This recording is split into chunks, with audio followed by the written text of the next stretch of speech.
बिस्मिल्लाहिर्रहमानिर्रहीम। अस्सलाम वालेकुम नाज़रीन, आप यूट्यूब चैनल देख रहे हैं। मैं इमरान खान हूँ। इस वक्त मैं ट्रैवल कर रहा हूँ और रास्ते में जितनी अपडेट्स हैं वो सारी मैं आपके साथ शेयर करता हूँ। जो ख़ित्ते से और पाकिस्तान से ख़बरें मेरे पास पहुँची हैं और इसके अलावा जो इंटरनेशनल मीडिया में चीज़ें आई हैं। एक तो अरब अब इस लड़ाई में उतरने जा रहे हैं, इस किस्म के अंदेशे का इजहार किया जा रहा है। यानी कुछ खबरें चलाई गई कि शायद यूएई ने पहला अटैक किया ईरान के ऊपर। हालांकि इसकी तस्दीक नहीं हुई, यूएई ने ऐसा कोई स्टेटमेंट दिया नहीं, लेकिन उनके जो हुक्मरान है उनकी जानिब से स्टेटमेंट आ चुका है कि हमें इतनी आसानी से काबू नहीं किया जा सकता। और उन्होंने एक जंगी टाइप का एक स्टेटमेंट तो दिया था। ये इसराइली सोर्सेज से खबर आ रही है। इसराइल की पूरी ख्वाहिश है कि कुछ भी करके अरब ममालिक को इस लड़ाई के अंदर उतारा जाए। इसी सिलसिले में सऊदी अरब ने पाकिस्तानी फील्ड मार्शल को तलब किया था। उन्हें बुलाकर याद दिलाया गया कि आपने हमारे साथ एक दिफाई मुआहदा किया था जिस पे आपको काफ़ी प्रोटोकॉल भी दिया गया था। फिर दूसरी बात यह है कि पाकिस्तानियों को याद दिलाने की ज़रूरत नहीं है कि सऊदी अरब के अरबों डॉलर हमारे अकाउंट्स में पड़े हुए हैं, हम उनसे उधार तेल भी लेते रहते हैं, तो बहुत सारे एहसानात हैं। तो वक्त आ गया कि अब उनकी बात मानी जाए। अब मामला ये है कि अगर अरब ममालिक इस लड़ाई के अंदर उतर जाते हैं तो सबसे बड़ा बेनिफिशरी कौन होगा? अरब ममालिक अगर इस लड़ाई में उतरते हैं तो सबसे बड़ा बेनिफिशरी होगा इसराइल। उसे फ़ायदा होगा उस लड़ाई में जिसमें वो अकेला पड़ता जा रहा है। डोनाल्ड ट्रंप के लिए बड़ी मुश्किलात अमेरिका में पैदा हो चुकी हैं, नेतन्याहू के लिए बड़ी मुश्किलात पैदा हो चुकी हैं। पहली मरतबा इसराइल को इतनी मार पड़ रही है और इतने बम इसराइल में गिर रहे हैं कि इससे पहले कभी माजी में हुआ नहीं। कभी किसी ने सोचा भी नहीं था कि इनके साथ ये होगा। अब अगर इसराइल के साथ अरब ममालिक इस लड़ाई में उतर जाते हैं तो सबसे बड़ा बेनिफिशरी होगा इसराइल। सबसे बड़ा लूजर कौन होगा? यानी जिसको सबसे ज्यादा नुकसान होगा अगर अरब ममालिक का ईरान के साथ झगड़ा हो जाता है या वो इस लड़ाई में बराह रास्त उतर जाते हैं, तो वो ईरान के बाद पाकिस्तान होगा। देखिए, नुकसान तो सारे खित्ते का होगा ना, लेकिन पाकिस्तान को बहुत नुकसान होगा दोनों सूरतों में। नंबर एक ये कि पाकिस्तान अपने एक हमसाये से हाथ धो बैठेगा। बरादर इस्लामी मुल्क है, हमारे ईरान के साथ बड़े अच्छे ताल्लुकात हैं और किसी भी अरब मुल्क की सरहद बराह रास्त इस तरह से ईरान के साथ नहीं लगती जिस तरह पाकिस्तान की लगती है। पाकिस्तान एक लंबी सरहद शेयर करता है ईरान के साथ और उस सूबे की सरहद शेयर करता है ईरान के साथ जिस सूबे में हालात बहुत ख़राब है, जिस सूबे में आप रात के वक्त ट्रेवल नहीं कर सकते बलूचिस्तान में, उसके साथ ईरान लगता है। तो स्ट्रेटेजिकली पाकिस्तान को यह सूट नहीं करता कि ईरान जैसे मुल्क के साथ बिगाड़ पैदा कर ले, क्योंकि ये लड़ाई हमेशा तो चलनी नहीं है। अब लड़ाई का क्या नतीजा निकलेगा? या तो देखें ना, टारगेट अचीव हो जाएंगे। अमेरिकन इंटेलिजेंस एजेंसियां, 18 एजेंसियों ने अमेरिकन नेशनल इंटेलिजेंस एजेंसी को ये लिख कर दे दिया है और वो रिपोर्ट लीक हो गई है, पब्लिक हो गई है, जिसमें यह बताया गया कि जनाब ये रजीम चेंज नहीं हो सकता ईरान में। आप जो मर्जी कर लें, आप ईरान में रजीम चेंज नहीं कर सकते। ये अमेरिकन इंटेलिजेंस एजेंसियों की रिपोर्ट है। अब रजीम चेंज तो होगा नहीं, जो भी जंग के अहदाफ है वो ये हासिल कर लेंगे अगर पाकिस्तान इस जंग में उतर जाता है। लेकिन ना, अगर अरब उतरे तो पाकिस्तानियों को उतरना पड़ेगा। सऊदी अरब घसीट के पाकिस्तान को ले जाएगा, यूएई भी। हमने इन सारों के पैसे देने, वरना ये कहेंगे जनाब फौरी तौर पे हमारे पैसे वापस करो। तो अरबों की और ईरान की अगर लड़ाई हो जाती है तो इसराइल सबसे बड़ा बेनिफिशरी और पाकिस्तान सबसे बड़ा इसका नुकसान उठाने वाला मुल्क बनेगा, क्योंकि एक तो हमारा हमसाया बहुत ज़ाया हो जाएगा हमेशा के लिए, दूसरा हम इस लड़ाई के मुतहम्मिल हो नहीं सकते। तो पाकिस्तान को पूरी कोशिश करनी चाहिए, तुर्की को पूरी कोशिश करनी चाहिए और जोर लगाना चाहिए कि किसी तरह भी अरब ममालिक इस लड़ाई से बाहर रहें। ईरान ने भी हत्तुल इम्कान कोशिश की है कि ये लड़ाई ना हो। ईरान ने यह भी बताया कि हमारे पास 6 माह लड़ने की अभी सलाहियत मौजूद है। ऐसा नहीं है कि लड़ाई अभी खत्म हो जाएगी। यानी जो हिकमत अमली है ईरान की वो ये रही कि उन्होंने पहले सस्ते हथियार भेजे, यानी सस्ते मिसाइल भेजे, पुराने सेकंड जनरेशन तक के उन्होंने मिसाइल भेजे और जदीद मिसाइल उन्होंने भेजे नहीं, हाइपरसोनिक मिसाइल्स या जिन्हें जो एक्यूरेट बैलिस्टिक मिसाइल्स हैं उनको ईरान ने नहीं भेजा। ईरान ने अपने पुराने मिसाइल भेजे और पुराने ड्रोन भेजे। खुदकुश ड्रोन है वो, शायद ड्रोन जैसे कहते हैं, वो खुदकुश है। यानी नॉर्मली हमने ड्रोन देखे थे ना, ड्रोन आता है, ऊपर से गुजरता है, मिसाइल फेंकता है, तबाही होती है, ड्रोन चला जाता है। ऐसा नहीं है, ये ड्रोन आता है खुद ही आकर टक्कर मारता है जिस चीज़ में लगना होता है। तो 100% एक्यूरेसी के साथ ये आते हैं, आगे टक्कर मारते हैं और तबाही फैला देते हैं। तो ये ड्रोन का तोड़ तो कोई नहीं है अमेरिका के पास, इसराइल के पास। जो तोड़ है, अभी बीबीसी में एक और रिपोर्ट छपी हुई है, वो पैट्रियट मिसाइल है। और जो पैट्रियट का एयर डिफेंस सिस्टम है उसकी बैटरियां वहां लगी हुई है पूरे रीजन के अंदर, और पैट्रियट का एक एक मिसाइल जो है वो 4 मिलियन यानी 40 लाख अमेरिकी डॉलर का है। तो 15-20 हजार का ड्रोन गिराने के लिए ये 40 लाख अमेरिकी डॉलर जाया कर देते हैं। और 800 के करीब इंटरसेप्टर्स मार चुके हैं ये अभी तक, 800 के करीब। ये रिपोर्टें छप चुकी हैं आलमी मीडिया में। तो 800 इंटरसेप्टर्स का आपको मतलब पता है? ये जो पैट्रियट के मिसाइल हैं ये 4 मिलियन डॉलर का एक है, 800 ये मार चुके हैं। आप खुद ही कैलकुलेट कर लें कि कितना नुकसान हो गया अब तक अमेरिका को, अरब ममालिक को और इसराइल को। और ये लगातार होता चला जा रहा है, लगातार होता चला जा रहा है। तो ईरान की हिकमत अमली ये थी कि उन्होंने उन हथियारों के जरिए से जो दिफाई सलाहियत है मिसाइलों को रोकने की, वो कमजोर कर दी पूरे रीजन में। यानी अरब ममालिक में भी और इसराइल में भी अमरीकी अड्डों के पास अब वो सहूलत नहीं है जो पहले थी। अब वो हमलों को रोकने की वो सलाहियत नहीं रखते। ये बात अमरीकी दिफाई तज्जियाकार भी मान रहे हैं। ईरान के बेहतरीन हथियार बाकी हैं और उनको रोकने का जो इंतजाम था वो खत्म हो गया। जो बैरियर्स थे ना इसराइल तक जाने के लिए, बैरियर्स अगर मैं आपको बताऊं तो सिंपल ये है कि रास्ते में रुकावटें थी ना, 4-5 मुल्कों को क्रॉस करके, समंदर को क्रॉस करके फिर जाके इसराइल आता है जिसमें ईरानी मिसाइल या ड्रोन हिट करता है। ये रास्ते में बहुत सारे बैरियर्स थे ना, इन सब ने अपने अपने अड्डे दिए हुए थे अमेरिकन को और वो वहां से रोकते थे। अब मामला ये है कि वो रोकने की सलाहियत या तो खत्म हो गई या बहुत कमजोर हो गई। तो इम्कानात बढ़ गए हैं कि ईरान के हथियार या मिसाइल या ड्रोन्स वो आसानी के साथ इसराइल को हदफ बनाए। और अब ये हो रहा है। जो इंडियन सहाफी वहां से आए उन्होंने बताया कि जनाब ये तो मार रहे हैं इसराइलियों को और इसराइल किसी किस्म की कवरेज नहीं करने दे रहा, वो सजाएं दे रहे हैं, तो 5 साल के लिए जेल में डालेंगे। अगर किसी ने इसराइल में तबाही दिखाई तो नेतन्याहू तबाही को रोक नहीं पा रहा, लेकिन तबाही के मनाजर को रोकने की कोशिश कर रहा है। अब नाजरीन एक और जो बड़ा खौफनाक काम हुआ, तो मैंने आपको बताया ना कि ये बड़ा खतरनाक सूरत इख्तियार कर जाएगा, पूरा खित्ते को आग लग जाएगी अगर अरब ममालिक ईरान के साथ इस जंग में बराह रास्त उतर गए तो। और अगर पाकिस्तान को घसीट लिया तो पाकिस्तान के लिए और ज्यादा बड़ा प्रॉब्लम हो जाएगा। अब इन्होंने रिफाइनरी को अटैक किया, ये इसराइल ने अटैक किया ईरान के अंदर, तेहरान रिफाइनरी के ऊपर अटैक किया। ये 2,25,000 बैरल ऑयल जो है ये रोजाना की बुनियाद के ऊपर पैदावार थी इसकी, इसको आग लगा दी। इतनी खौफनाक आग लगी है कि पूरे तेहरान के अंदर काले बादल हैं धुएं के। तेहरान में दिन के वक्त रात हुई थी, हर तरफ स्याह कलर था।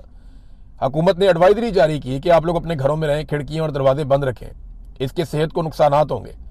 वहां पे जो बारिश हुई है वो स्याह रंग की बारिश हुई, यानी उसके अंदर ये केमिकल है।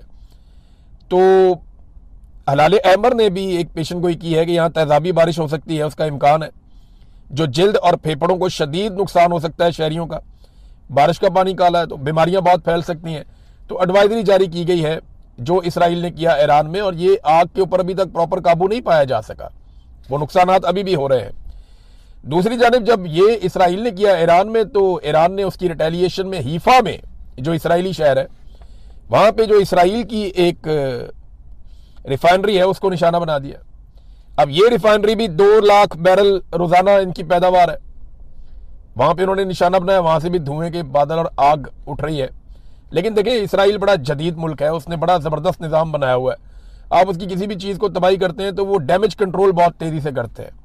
अब ईरान में इतने खौफनाक हमले हो रहे हैं, डैमेज कंट्रोल तो दूर की बात है, उनकी स्ट्रेटेजी सिर्फ अटैक की है कि बस हमला करते जाओ, हमला करते जाओ और किसी भी तरह करके दुश्मन को अंगेज रखो हमलों के जरिए से, तो वो हमलों के जरिए से कंट्रोल करते हैं।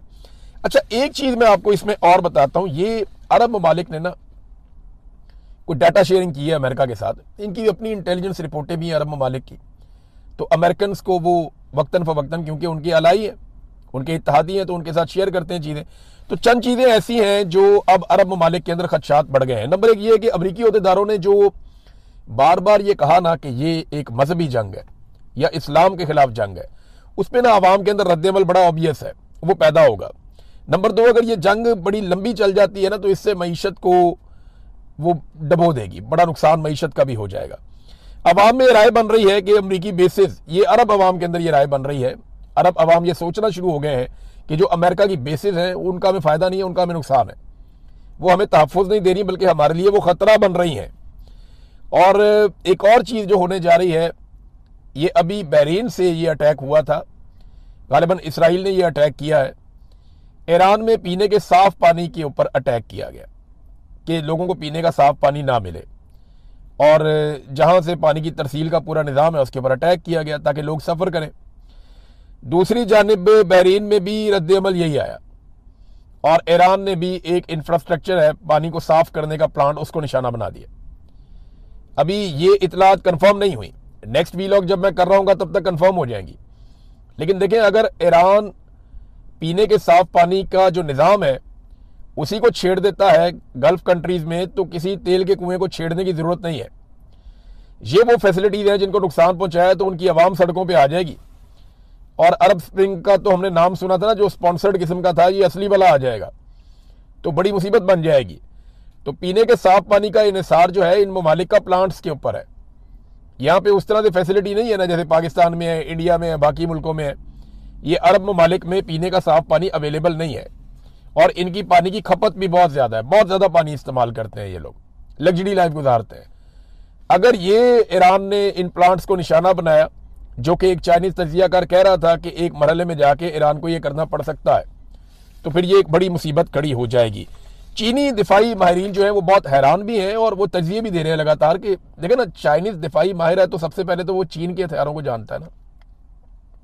वो ये जानता है कि चाइना के पास कौन से हथियार हैं, चाइना ने कब कब बनाए हैं, चाइना दिफा कैसे करेगा, अटैक कैसे करेगा, जहाज कौन से हैं, एयर डिफेंस कौन सा है, सस्ता कौन सा है, महंगा कौन सा है, ड्रोन कौन से हैं, हिकमत अमली जंगी क्या हो सकती है। चाइना के पास दुनिया की सबसे बड़ी फौज है तादाद के नुक्ता नज़र से। अब हथियार भी बहुत है उनके पास, वो एक्सपोर्ट्स में और बाकी चीज़ों में अमेरिका से आगे निकलते जा रहे हैं। पूरी दुनिया में उनके कारोबार का फैलाव भी ज़्यादा है। अब जो चाइना के दिफाई तजियाकार हैं वो अमेरिका की बेइज्जती कर रहे हैं। वो ये कह रहे हैं कि अमेरिका की जो फौज है वो पिछली सदी की फौज है, यानी वो पुराने तरीकों से लड़ रही है। उनके हथियार जो है वो आउटडेट हो चुके हैं, उनकी टेक्नोलॉजी फरसूदा है, पुरानी है। और अमेरिका और इसराइल बहुत बुरी तरह एक्सपोज भी हो गए हैं। इनकी जंगी हिकमत अमली भी वो नहीं है जो जदीद दौर के तकाज़ों के मुताबिक हो। तो अमेरिका ने अपनी मिथ खो दी है, यानी जो लगता था ना चौधरी है जो कहेगा वो हो जाएगा, वो चौधराहट अमेरिका की बड़े खतरे में पड़ गई। और ये चाइनीज तजियाकार नहीं, दुनिया भर में लोग कह रहे हैं। रशिया बहुत खुश है कि अमेरिका को हम ओवर एस्टिमेट कर रहे थे, ये तो वैसा निकला ही नहीं जैसा सोचा जा रहा था। अब देखिए खबरें इस तरह की फैलाई जा रही हैं और इनसे तासुर दिया जा रहा है कि बहुत ही ताकतवर है। यानी पाकिस्तान के अंदर आपको याद है अमेरिकन कमांडोज आए थे, वो उसामा बिन लादेन को उठा के ले गए थे। इसमें अमेरिकन कमांडोज का कमाल नहीं था, ये पाकिस्तानी फौज का कमाल था जिन्होंने रोका नहीं उन्हें। अगर हम वो 2 हेलीकॉप्टर ही आ रहे थे ना, आप उन्हें रोक लेते, आप उन्हें वहां घेर लेते, आप एयरफोर्स के तैयारे उड़ाते, आप उन्हें वापस ना जाने देते। लेकिन अमेरिकन कमांडोज आए, पाकिस्तानी गवर्नमेंट ने उस वक्त तालियां बजा के मुबारकबाद दी और वो उसामा बिन लादेन को उठा के ले गए मार के। इसी तरह वो गए वेनेजुएला में, वहां जाके उन्होंने मादुरो को उठाया, वहां पे भी अंदर गद्दार थे, मादुरो को उठा के वो ले गए वेनेजुएला के सदर को। तो अमेरिका का कॉन्फिडेंस बड़ा बड़ा हुआ था क्योंकि वो एक फिक्स मैच खेल रहा था, नूरा कुश्ती कर रहा था, जैसे WWF में होती है ना, झूठी मूठी मारते हैं एक दूसरे को। तो अमेरिका की मौजें लगी हुई थी, दुनिया में उसकी चौधराहट कायम थी। अब यहां पे ईरान में वो कहते हैं इसी तरह का एडवेंचर करना है, हमने वहां से यूरेनियम उठानी है जो 60% तक उन्होंने प्योरीफाई की हुई है, अफसूदा यूरेनियम जिससे एटम बम बना सकता है ईरान। उसकी मिकदार है 450 kg लगभग। वो अमेरिकन मरीन्स जाएंगे जी और वो जाके वहां से स्पेशल फोर्सेस वो उठा लेंगी। अब इस किस्म के मामलात पे गौर किया जा रहा है, ये पॉसिबल है क्या? मुझे बड़ा शक है सलाहियतों के ऊपर कि ईरान के अंदर जाके इस किस्म की हरकत करके वापस निकल जाए अमेरिकन फौजी। ये जरा थोड़ा मुश्किल लगता है, मुश्किल लगता है। नाज़रीन, एक और खबर है कि डोनाल्ड ट्रंप, जो बच्चियों का कत्लेआम हुआ है ईरान में, मेनाब में, स्कूल के अंदर 168 बच्चियां शहीद हो गई, 60 के करीब बच्चियां अस्पतालों में हैं, कई की हालत तशवीशनाक है, कई पूरी जिंदगी के लिए माजूर हो जाएंगी। ये वाकया ऐसा है जिसने पूरी दुनिया को हिला कर रख दिया। डोनाल्ड ट्रंप इस वाकये से भाग गया। डोनाल्ड ट्रंप से जब सहाफ़ी ने सवाल पूछा तो उसने कहा जी हमने तो ये किया ही नहीं, ये तो ईरान ने किया जो मैंने देखा है, उसके हथियार ठीक नहीं है, वो गलत जगह जाकर निशाना लगा लेते हैं। भाई ईरान इतने एक्यूरेट निशाने लगा रहा है कि आपकी सारी बेसिस पे उसने टका टका के मारे हैं, और ये बच्चियों के स्कूल पे ईरान ने अटैक कर दिया, ये अमेरिका कह रहा है। तो इसके बारे में मैं आपको एक सबूत देता हूं कि 28 फरवरी को सुबह के वक्त 9:45 पे जब अटैक हुआ था अमेरिका का और इसराइल का ईरान के ऊपर, इसको नाम दिया गया था ऑपरेशन रॉरिंग लाइन, दहाड़ता हुआ शेर, ये इन्होंने इसको नाम दिया था। इसमें शहादतें हो गई थी बच्चियों की भी, खामनाई के ऊपर भी अटैक किया गया था। अब ये जो अटैक किया गया था उसके बाद ईरान ने जवाब दिया था, यानी बच्चियों की शहादतें पहले हो चुकी थी, खबर आ चुकी थी। शुरू में जो खबर आई थी ना उसमें यह था कि 5 या 6 बच्चियां शहीद हो गई हैं। फिर खबर आई थी कि नहीं वो 20 के करीब है। फिर वो बढ़ते बढ़ते पता चला कि ये तो 100 से ज्यादा है। और फिर पूरी दुनिया का दिल दहल गया जब पता चला कि 168 बच्चियां जो हैं वो शहीद हो गई हैं, 168 उनको इकट्ठा दफनाया गया। अब ट्रंप को यह पता है कि यह बहुत बड़ा जंगी जुर्म है, वो उससे भागने के लिए उसको ईरान पे डाल रहा है, लेकिन सारे शवाहिद मौजूद हैं और ये मामला ट्रंप को लेके बैठ जाएगा अगर आलमी अदालत में कल को ये केस या मामला चलता है तो। ट्रंप अब बच्चियों की शहादत के मामले से भाग रहा है। वहीं पे अमेरिकी वज़ीर दिफा खड़ा था, उससे पूछा, उसने कहा जी हम तहकीकात कर रहे हैं। ट्रंप कहता नहीं नहीं, ये ईरान ने मारा है, हमने नहीं मारा। ईरान ने अभी तक सिविलियंस को, खवातीन को, बच्चों को निशाना नहीं बनाया। जहां पे भी ईरान ने अटैक किया, मिलिट्री इंस्टॉलेशंस पे अटैक किया। हाँ, क्योंकि अभी इसराइल के अंदर से कोई मनाजिर नहीं आ रहे, कोई तस्वीर नहीं आ रही, कोई तफसीलात नहीं आ रही और नेतन्याहू सारे मामले को छुपा रहा है, तो तब पता चलेगा कि इसराइल के अंदर सिविलियंस का कितना नुकसान हुआ है। CNN ने एक रिपोर्ट जारी की है। वो रिपोर्ट ये दिखाती है कि किस तरीके से इराक जंग में 2004 में, आपको याद होगा इराक जंग हुई थी, जब अमेरिका सारी दुनिया को लेकर इराक के ऊपर चढ़ गया था कि सद्दाम हुसैन को पकड़ो, इसका रिजीम चेंज करो और इराक को काबू करो। और उसकी वजह ये थी, वो कहते थे यहाँ पे वेपन्स ऑफ मैस डिस्ट्रक्शन, वो यहाँ पे कोई कीमियाई हथियार है, वो बहुत बड़ी तबाही फैला देंगे, तो पकड़ो। कोई कीमियाई हथियार तो मिला नहीं, पूरे इराक को तबाह कर दिया। आज भी इराक के अंदर आग लगी हुई है। अमेरिकन इराक में से भाग रहे हैं अपनी कंपनियां छोड़ छोड़ के, और वहां की मलेशिया फिर एक्टिव हो गई हैं, वो अमेरिकी असासों को वहां पे जला रहे हैं, उनको नुकसान पहुंचा रहे हैं। अब CNN ने रिपोर्ट दिखाई कि 2004 में उस वक्त की जो अमेरिकी हुकूमत थी उसके जो बयानात थे, एग्जैक्टली वैसे ही बयानात आज की जो अमेरिकी हुकूमत है वो दे रही है। अंदाजा करें 22 साल गुजर गए, ना अमेरिका के बयानात बदले, ना तरीकाकार बदला, ना पॉलिसी बदली और ना ही इनके बयानात और हथियार बदले। यानी जिस तरह इन्होंने उस दौर में किया था बिल्कुल वैसे ही इस दौर में भी कर रहे हैं, कोई फर्क नहीं है। और CNN एक्सपोज कर रहा है, लगातार एक्सपोज कर रहा है। ईरानी सदर ने खुफिया मकाम से एक पैगाम दिया, वहां पे उनके साथ एक गालिबन इंजीनियर या साइंटिस्ट भी खड़े थे और पीछे कुछ हथियार नजर भी आ रहे थे। तो ईरानी सदर को अब महफूज किया गया है क्योंकि वो निशाना बना रहे हैं इसराइली और अमेरिकन। तो उन्होंने कहा अमेरिकी सदर ने गलत किया, मेरे बयान का गलत मतलब लिया। 168 मासूम बच्चों का कत्ल किया गया, गजा में 60,000 कत्ल कर दिए और ये बेशर्मी अमेरिका और इसराइल ने की है। फिर कहते हैं हम ईरानियों को कत्ल नहीं करना चाहते, हमलावरों का हम डट कर मुकाबला करेंगे, ताकत के साथ उनको जवाब देंगे। हमने जो माफी मांगी वो सिर्फ खित्ते के अवाम से है जो इन तनाज़ात से परेशान हो रहे हैं, यानी हमारे ब्रादर इस्लामी मुल्क जो है उनके जो अवाम परेशान हो रहे हैं उनसे हमने माजरत की थी। और साथ उन्होंने कहा खित्ते के ममालिक हमारे दोस्त हैं, हमारे भाई हैं, मगर जहां से हमला होगा वहां हम जवाब जरूर देंगे। और ये दोनों अलग अलग चीजें हैं, समझें इसको और सिंप्लीफाई कर लेते हैं। आज एक आपका घर है और एक सामने दूसरे बंदे का घर है।